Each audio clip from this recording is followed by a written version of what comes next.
prie en pitié nos égarements. Gloire à toi, Seigneur, gloire à toi. Le Seigneur soit avec vous. Et avec votre esprit. Évangile de Jésus-Christ selon saint Jean. Gloire à toi, Seigneur. 6 jours avant la Pâque, Jésus vint à Béthanie où habitait Lazare, qu'il avait réveillé d'entre les morts. On donna un repas en l'honneur de Jésus. Marthe faisait le service. Lazare était parmi les convives avec Jésus. Or Marie avait pris une livre d'un parfum très pur et de très grande valeur. Elle répandit le parfum sur les pieds de Jésus, qu'elle essuya avec ses cheveux. La maison fut remplie de l'odeur du parfum. Judas Iscariote, l'un de ses disciples, celui qui allait le livrer, dit alors : « Pourquoi n'a-t-on pas vendu ce parfum pour 300 pièces d'argent que l'on aurait donné à des pauvres ?» Il parla ainsi non par souci des pauvres, mais parce que c'était un voleur. Comme il tenait la bourse commune, il prenait ce que l'on y mettait. Jésus lui dit : « Laisse-la observer cet usage en vue du jour de mon ensevelissement. Des pauvres, vous en aurez toujours avec vous, mais moi, vous ne m'aurez pas toujours. » Or, une grande foule de Juifs apprit que Jésus était là, et ils arrivèrent non seulement à cause de Jésus, mais aussi pour voir ce Lazare qu'il avait réveillé d'entre les morts. Les grands prêtres décidèrent alors de tuer aussi Lazare, parce que beaucoup de Juifs, à cause de lui, s'en allaient et croyaient en Jésus. Acclamons la parole de Dieu. Louange à toi, Seigneur Jésus.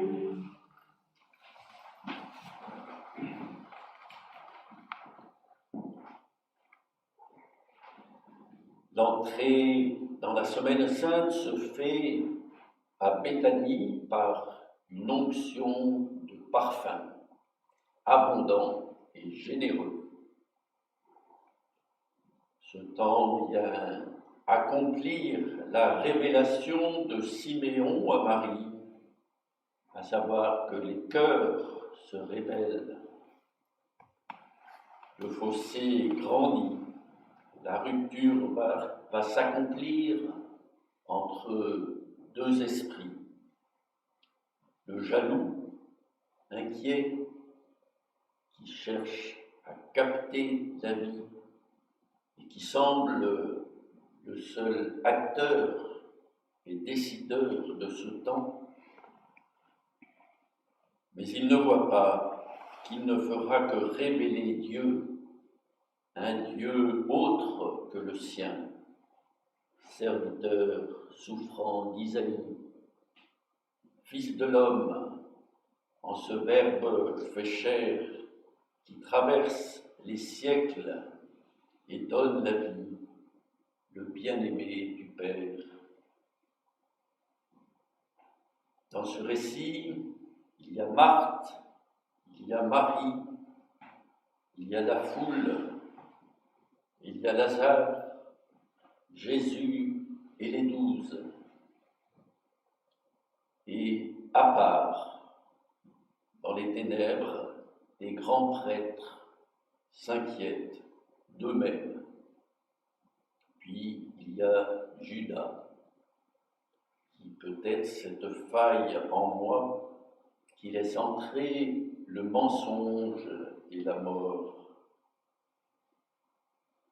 À vrai dire, cet événement de Béthanie me fait penser à ce qui deviendra Eucharistie, un repas pascal avant l'heure.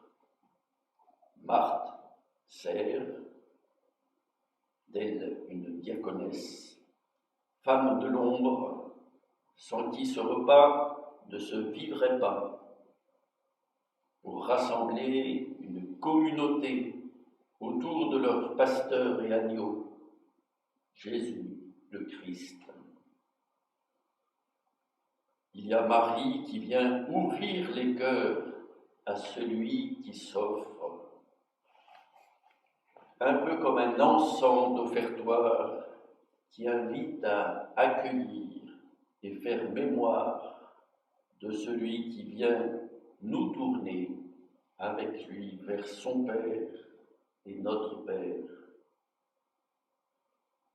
Il y a la foule qui est ce fruit du grain qui va tomber en terre, cette assemblée mue par la foi, le désir de rencontrer la vie, communauté eucharistique, comme ici.